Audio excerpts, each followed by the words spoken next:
सुप्रभात बच्चों। कक्षा 2 हिंदी में आप सभी का स्वागत है। बच्चों, हम पढ़ रहे थे हमारी हिंदी पाठ्य पुस्तक खुलते पंख का पाठ एक है कविता।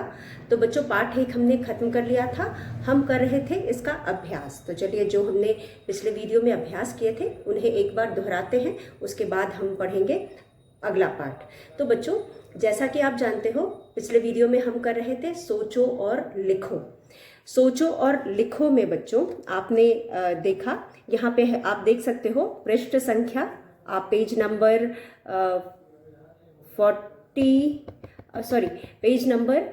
2, आप पेज नंबर 2 में देख सकते हो बच्चों। पहले में तो कविता थी, दूसरे पेज नंबर 2 में देख सकते हो। कविता याद करना है हमें, उसके बाद उसे गाना है। तो आप कविता याद करोगे, जब भी हमें मौका मिलेगा हम ऑनलाइन क्लास में आप लोगों से पूछेंगे और आप उसे गा करके सुनाओगे। उसके बाद है सूरज और फूल। तो बच्चों, सूरज और फूल के चित्र पूरे करो और उनमें रंग भरो। तो आप देख सकते हैं यहाँ बिंदियों द्वारा सूरज का फूल बना हुआ है, सूरज का चित्र बना है और फूल का चित्र बना हुआ है। तो बच्चों, यहाँ पे सूरज और फूल के चित्र को आप पहले तो पूरा करोगे और उसके बाद इसमें रंग भरोगे। उसके बाद बच्चों, हमने पिछले वीडियो में पढ़ा था प्रश्न जो आपका है हॉट्स में HOTS हॉट्स लिखा हुआ है आपका, उसमें सोचो और लिखो। यहाँ पे एक प्रश्न है, मोती के दाने क्या हैं? मोती के दाने क्या है? अब मोती के दानों बच्चों, जैसा कि मैंने आपको बताया था कि मोती के दाने का यहाँ पे तात्पर्य है कि जो आप सभी जानते हो कि जो हमारे पाठ में कवि ने मोती के दाने ओस की बूंद को कहा था। रात में जब ओस गिरती है, सुबह हम उठकर देखते हैं तो हमें बूंदें दिखाई देती है, पानी की बूंदें पेड़ के पत्तों पे, फूलों पे आपको पानी की बूंदें दिखाई देंगी। ये पानी की बूंदें क्या होते हैं? यह ओस होते हैं। तो बच्चों, यह जो ओस है गोल गोल बूंदें होती हैं। तो बूंदों को कवि ने यहाँ पे मोती के दाने बताया है। तो मोती के दाने रात में जो ओस गिरते हैं वह सुबह हमें मोती के दानों की तरह नजर आते हैं। उसके बाद बच्चों, दूसरा प्रश्न है हमारा कि वे क्यों सिमटने लगे हैं। तो यहाँ पे हमारा प्रश्न है सोचो और लिखो। हमारा प्रश्न है सोचो और लिखो। हमें पहले सोचना है और उसके बाद लिखना है। सोचो और लिखो, सोच करके लिखना है। हमने कविता पढ़ी, कविता में हमने पढ़ा कि कवि ने ओस की बूंदों, पाठ है हमारा एक कविता हुआ सवेरा,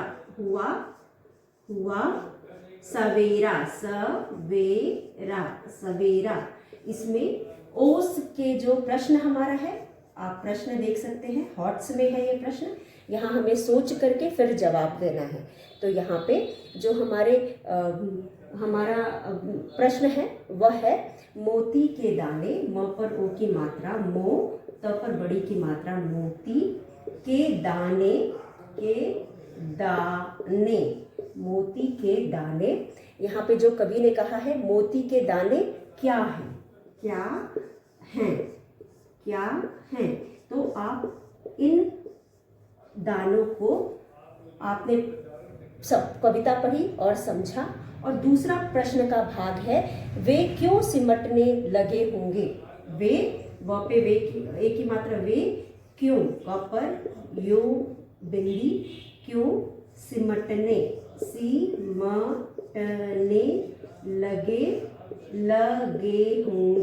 लगे होंगे। आप बता सकते हैं कि मोती के दाने क्यों सिमटने लगे होंगे? तो होंगे। तो यहाँ पे बच्चों जो हमारा प्रश्न है वह है मोती के दाने क्या हैं, वे क्यों सिमटने लगे होंगे।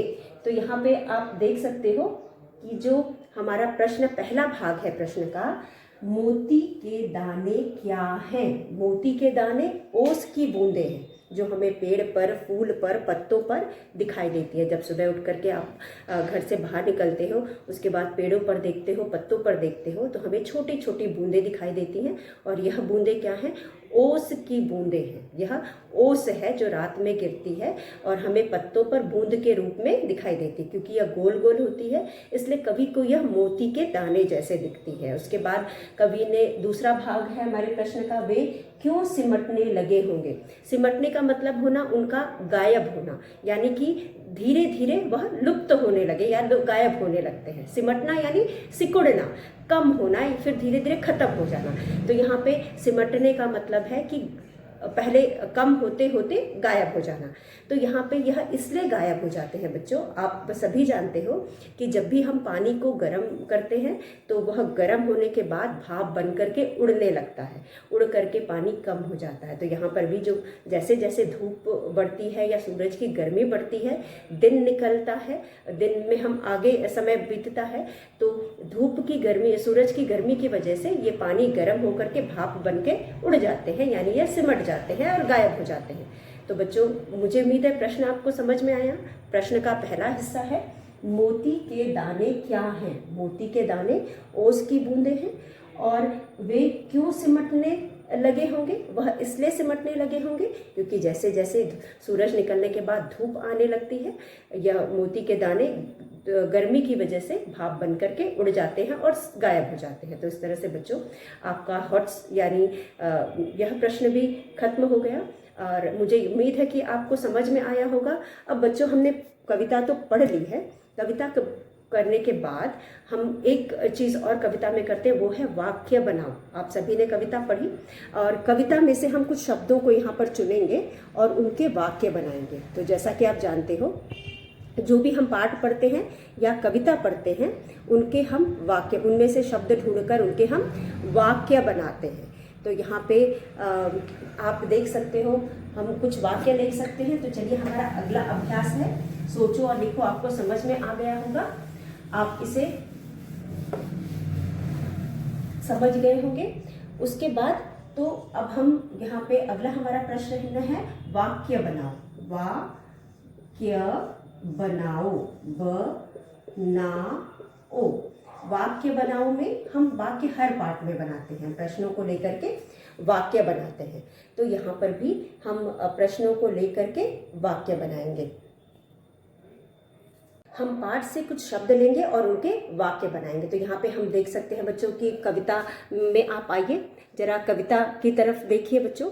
कविता में सबसे पहले हमें यहाँ पे है पंछी। आप पहली पंक्ति में देख सकते हैं, यहाँ पे है पंछी। पंछी चिड़िया को कहते हैं। तो चलिए हम पंछी का वाक्य बनाते हैं। पंछी, पंछी पर हम वाक्य बनाएंगे पंछी आसमान में उड़ते हैं। तो हम यहाँ वाक्य बनाएंगे पंछी, पंछी आसमान, आसमान,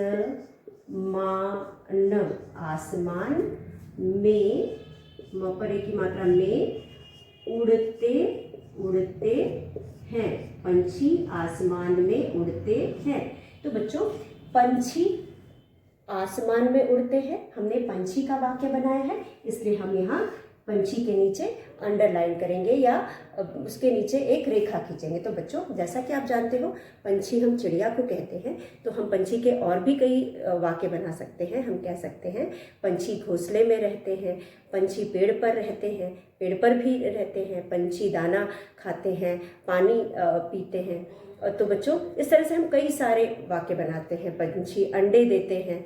तो इस तरह से हम कई सारे वाक्य बना सकते हैं। बच्चों दूसरा शब्द है सूरज। इसी तरह हम सूरज का वाक्य बनाएंगे। दूसरा शब्द है सूरज। सूरज हमें धूप और गर्मी देता है। सूरज चारों तरफ उजियारा करता है। सूरज से हमें सूरज से पेड़ पौधों को धूप मिलती है या सूरज की गर्मी से पेड़ भोजन बनाते हैं। तो हम एक लिखते हैं यहाँ पे सूरज, सूरज आसमान में, या फिर चलिए आसमान ही नहीं बनाएंगे, सूरज हमें रोशनी, रोशनी और या प्रकाश, रोशनी की जगह हम प्रकाश लिख सकते हैं। सूरज हमें प्रकाश, प्रकाश देता, द पर एक की मात्रा दे, देता है, सूरज हमें प्रकाश देता है, या सूरज से हमें प्रकाश मिलता है। हम दोनों तरह से लिख देंगे, सूरज से हमें प्रकाश मिलता है या फिर सूरज हमें प्रकाश देता है। सूरज चारों तरफ उजियारा करता है, सूरज से हमें गर्मी मिलती है, पेड़ पौधे सूरज की गर्मी से भोजन बनाते हैं। तो बच्चों इस तरह से हम बहुत सारे वाक्य लिख सकते हैं। उसके बाद हमारे पास है शीतल। शीतल, श पर बड़ी की मात्रा, शीतल, शीतल। शीतल का मतलब होता है ठंडी। तो हम शीतल का वाक्य बनाएंगे। सुबह के समय, सुबह के समय, समय, शीतल, शीतल, शीतल हवा, हवा, हवा चलती, चलती है, चलती है। तो हम लिखेंगे सुबह के समय शीतल हवा चलती है। सुबह के समय अगर आप कभी टहलने निकलते होंगे तो आपने देखा होगा कि ठंडी ठंडी हवा चलती है, यानी शीतल हवा चलती है। उसके बाद आप बच्चों देख सकते हो चौथा वाक्य हमारा है।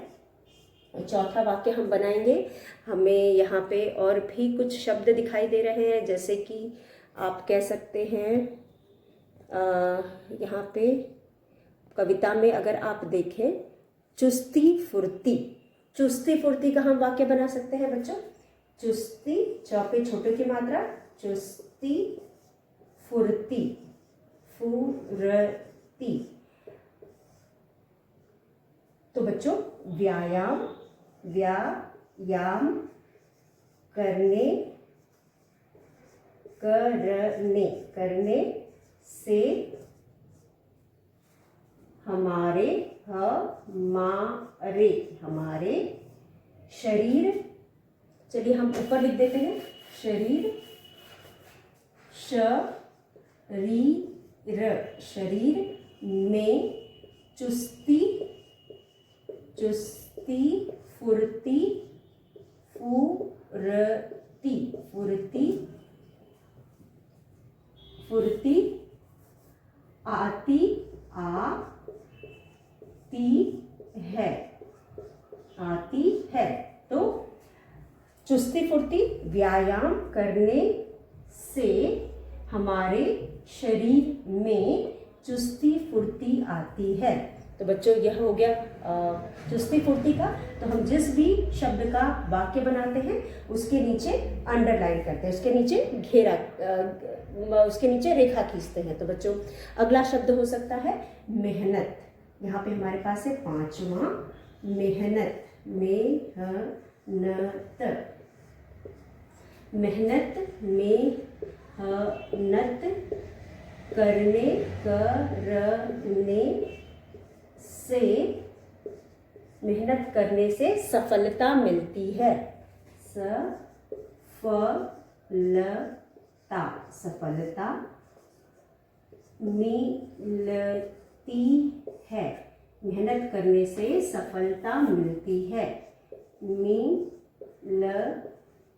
मिलती है, मेहनत करने से सफलता मिलती है। तो बच्चों मेहनत के नीचे हम अंडरलाइन करेंगे या रेखा खींचेंगे। तो बच्चों इस प्रकार आप, कोई ज़रूरी नहीं है कि जो वाक्य मैंने लिखाया है वही आप लिखें, आप अपने मन से भी वाक्य बना करके लिख सकते हैं। आप अपने खुद के वाक्य बनाना सीखें। वाक्य बनाने से ही हमें और भी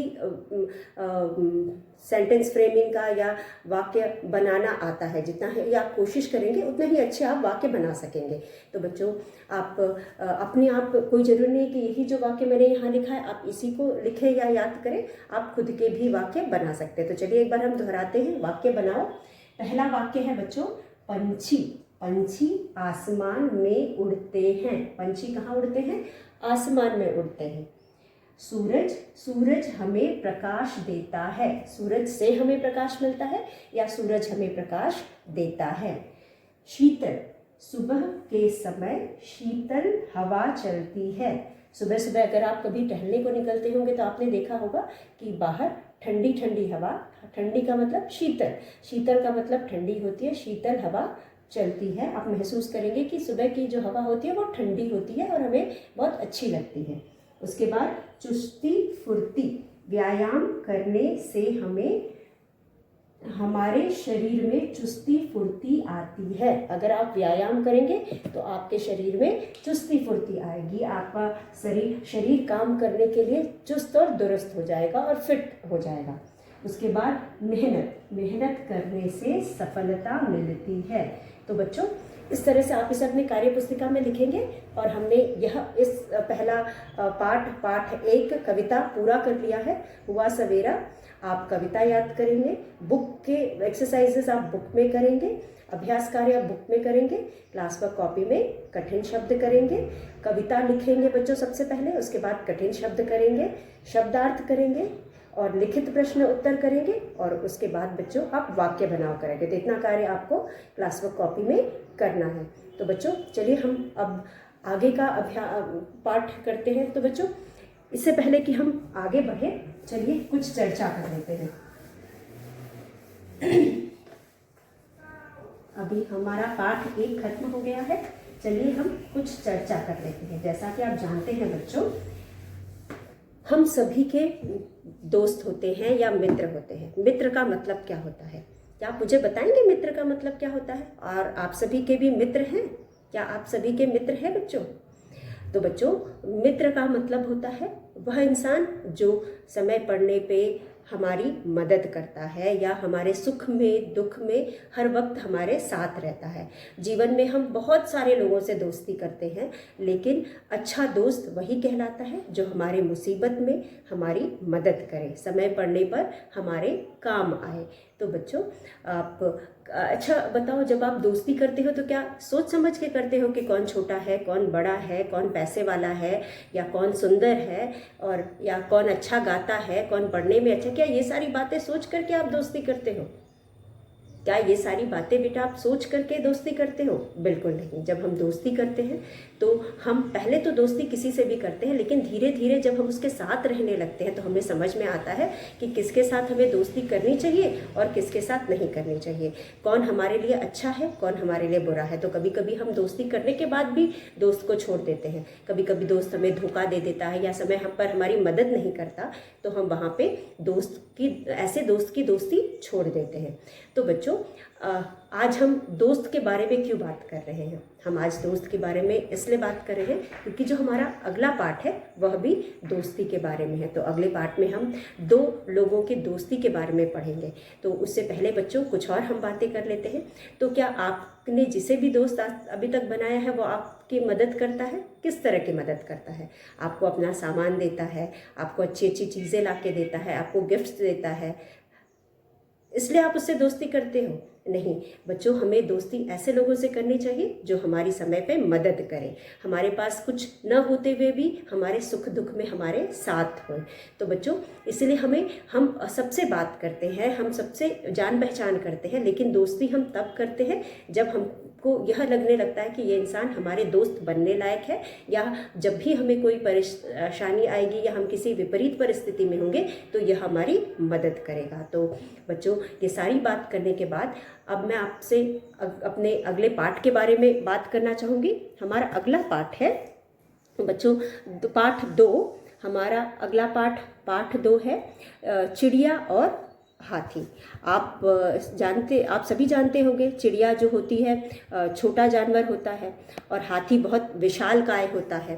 तो यहाँ पे क्या चिड़िया और हाथी की दोस्ती कभी आपने देखी है? क्या आपने कभी चिड़िया और हाथी की दोस्ती देखी है? नहीं देखी? तो चलिए हम इस पाठ को पढ़ करके जानते हैं। तो इस पाठ में बच्चों चिड़िया जो है नन्ही चिड़िया, क्योंकि चिड़िया छोटी होती है इसलिए हम उसे नन्ही चिड़िया कहेंगे। तो यहाँ पे पाठ 2 है चिड़िया। च पर छोटी की मात्रा, ड पर छोटी की मात्रा, ड़ी, और य पर आ की मात्रा, चिड़िया और हाथी। तो बच्चों आप सोच सकते हो चिड़िया एक नन्ही सी पक्षी होती है, कितनी छोटी होती है, और हाथी जो होता है एक विशालकाय पशु होता है या जानवर होता है। तो बच्चों यहाँ पे क्या कभी चिड़िया और हाथी की दोस्ती हो सकती है? तो बच्चों इस पाठ में एक नन्ही सी चिड़िया और एक विशाल हाथी के बारे में हम पढ़ेंगे। और हम दोस्त उसे बनाते हैं, दोस्त उसे कहते हैं जो हमारे सुख दुख या मुसीबत पड़ने पे हमारे काम आता है। तो नन्ही चिड़िया और हाथी में दोस्ती हो सकती है क्या? नन्ही चिड़िया और हाथी में दोस्ती हो सकती है।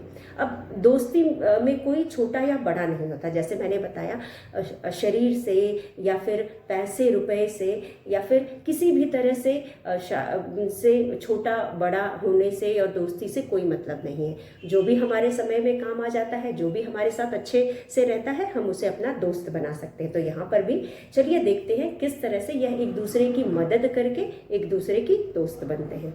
जो चिड़िया है, नन्ही चिड़िया और हाथी किस तरह से एक दूसरे की मदद करके एक दूसरे के दोस्त बनते हैं। तो बच्चों यहाँ ये जो कहानी है यह एक जंगल की कहानी है। जैसा कि आप जानते हो चिड़िया छोटा सा पक्षी है, वह पेड़ पर रहती है, और हाथी जो है वह कहाँ रहता है? हाथी जंगल में रहता है। तो बच्चों जंगल का मतलब क्या होता है? हमारे पहली पंक्ति है कहानी की, जंगल। जंगल, तो बच्चों यहाँ पे जंगल में, म पर एक ही मात्रा में, बरगद, ब र ग द, बरगद का एक, जंगल में बरगद का एक पेड़ था। बरगद का एक पेड़ था, प पर एक ही मात्रा, पेड़, पेड़ था। तो यहाँ पे हमारा पहला वाक्य है कहानी का बच्चों, जंगल में बरगद का एक पेड़ था। आप सभी जानते हो जंगल क्या होता है? जंगल वह स्थान होता है बच्चों जहाँ पे बहुत सारे पशु पक्षी रहते हैं। पेड़ होते हैं, तरह तरह के पेड़ होते हैं, पशु होते हैं, पक्षी होते हैं, और तरह तरह के खतरनाक जानवर भी होते हैं। तो वहाँ पे जंगल में आपने कहीं पढ़ा होगा या कहानियों में देखा होगा या फिर आपने किसी डॉक्यूमेंट्री फिल्म में देखा होगा कि जो जंगल का सीन होता है वहाँ पे आपको इंसान नहीं नज़र आते, क्योंकि वहाँ पे रहने लायक नहीं होता। वहाँ पे खतरनाक पशु पक्षी होते हैं, इसलिए वहाँ पे लोग नहीं रहते हैं। जंगलों के बाहर लोग छोटे छोटे कस्बे में रहते हैं, या फिर कबीले के लोग या आदिवासी लोग भले रहते होंगे तो वह उसका इंतज़ाम करके रहते हैं। क्यों नहीं रहते? क्योंकि जंगल में खतरनाक सांप, बिच्छू या फिर शेर, गीदड़ या फिर बब्बर शेर या चीता, हर तरह के जानवर रहते हैं। तो ऐसे जगह पे हमारा रहना खतरों से खाली नहीं है, इसलिए हम जंगल में इंसान नहीं पाए जाते हैं। सिर्फ कुछ आदिवासी लोग या कबीले के लोग भले रहते हो तो वह उसका अपना इंतज़ाम करके रहते हैं, बहुत सावधानी से रहते हैं, और उनका रहन सहन भी कुछ वैसा होता है कि वो रह सकते हैं। तो बच्चों यहाँ पे एक जंगल है जिसमें एक बरगद का पेड़ अगर आपने देखा होगा तो बरगद का पेड़ बहुत विशाल होता है और बहुत घना सा होता है। तो इस बरगद के पेड़ के ऊपर कौन रहता था बच्चों? एक चिड़िया रहती थी। इस बरगद के पेड़ के ऊपर एक चिड़िया रहती थी। तो पेड़ पर एक नन्ही चिड़िया, आगे का हमारा वाक्य है, पेड़ पर एक नन्ही, पेड़ पर एक नन्ही चिड़िया, च पर छोटी की मात्रा, चिड़िया घोंसला, घ पर ओ की मात्रा, बिंदी, सला, घोंसला बना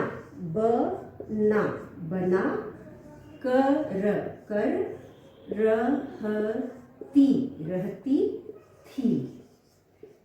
तो बच्चों हमारा पहला वाक्य था, जंगल में बरगद का एक पेड़ था। तो जो जंगल है वहाँ पे क्या था? बरगद का एक पेड़ था। अब इस बरगद के पेड़ के ऊपर बच्चों कौन रहता था?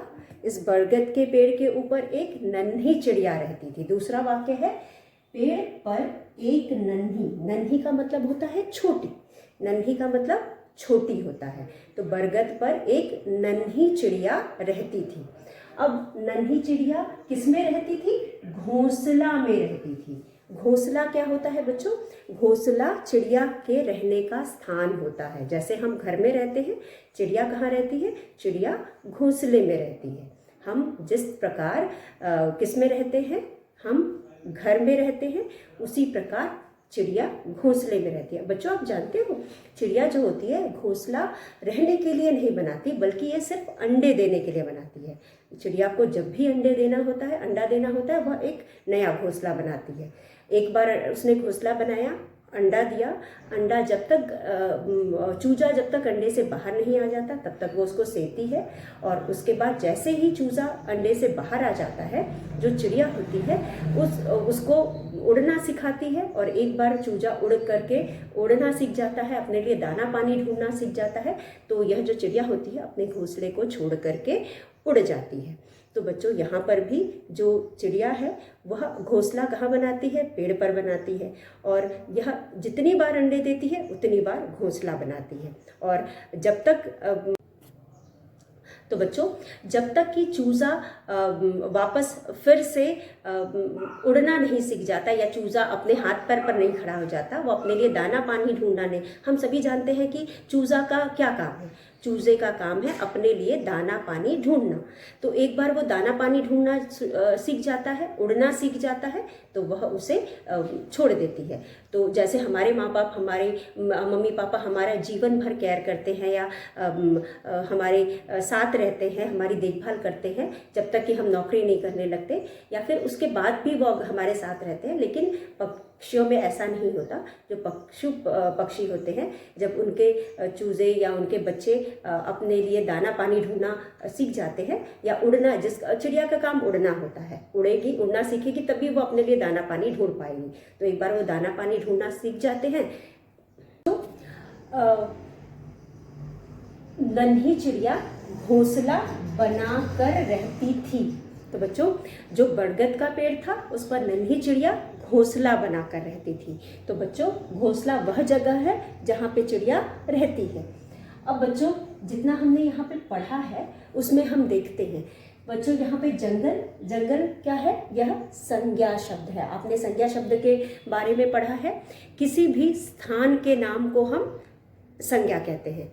तो जैसा कि हम जानते हैं संज्ञा शब्द का अर्थ है किसी भी नाम, चाहे वो व्यक्ति का नाम हो, चाहे वह पशु पक्षी का नाम हो, चाहे वह किसी फल का नाम हो, चाहे वह किसी स्थान का नाम हो, चाहे वह किसी क्या कहते हैं रहने की जगह का नाम हो, यानी स्थान का नाम हो। तो इन सब को हम संज्ञा कहते हैं। तो यहाँ पे जो आपका जंगल है, जंगल भी क्या है? जंगल रहने की जगह है। जंगल क्या है? रहने की जगह। तो जंगल का मतलब है यह एक स्थान का नाम है, तो इसे हम संज्ञा कहेंगे। उसके बाद बरगद पेड़ का नाम है, यह भी नाम है। किसी भी वस्तु के नाम को हम संज्ञा कहते हैं, चाहे वो जीवित वस्तु हो या वह निर्जीव वस्तु है। तो यहाँ पर बरगद भी पेड़ का नाम है, तो बरगद को भी हम क्या कहेंगे? बरगद को हम संज्ञा कहेंगे। उसके बाद पेड़ भी एक वस्तु है, इसको भी हम संज्ञा कहेंगे। उसके बाद बच्चों चिड़िया क्या है? चिड़िया क्या है? चिड़िया भी एक पक्षी का नाम है, यह भी एक नाम है। तो यह भी क्या हो गया? यह भी एक संज्ञा शब्द हो गया। घोंसला रहने का जगह स्थान है, इसको भी हम संज्ञा कहेंगे। उसके बाद बच्चों यहाँ पे आगे हम अगला वाक्य पढ़ते हैं। अब अगले वाक्य में बच्चों आप देख सकते हो कि जो चिड़िया कहाँ रहती थी? घोंसले में रहती थी। घोंसला कहाँ था? घोंसला पेड़ के ऊपर था। तो अब हम लिखेंगे जंगल में, प्रश्न अभी हम यहाँ बना सकते हैं कि जो जंगल था, जंगल में किस चीज़ का पेड़ था? जंगल में किस चीज़ का पेड़ था? जंगल में एक बरगद का पेड़ था। बरगद के पेड़ पर कौन रहता था? बरगद के पेड़ पर नन्ही चिड़िया रहती थी। चिड़िया किस में रहती थी? घोंसले में रहती थी। उसके बाद बच्चों हमारा तीसरा वाक्य है, एक दिन वह पेड़ की डाली पर बैठी गा रही थी। कौन बैठी गा रही थी? चिड़िया बैठी गा रही थी। तो चलिए हमारा अगला वाक्य है, एक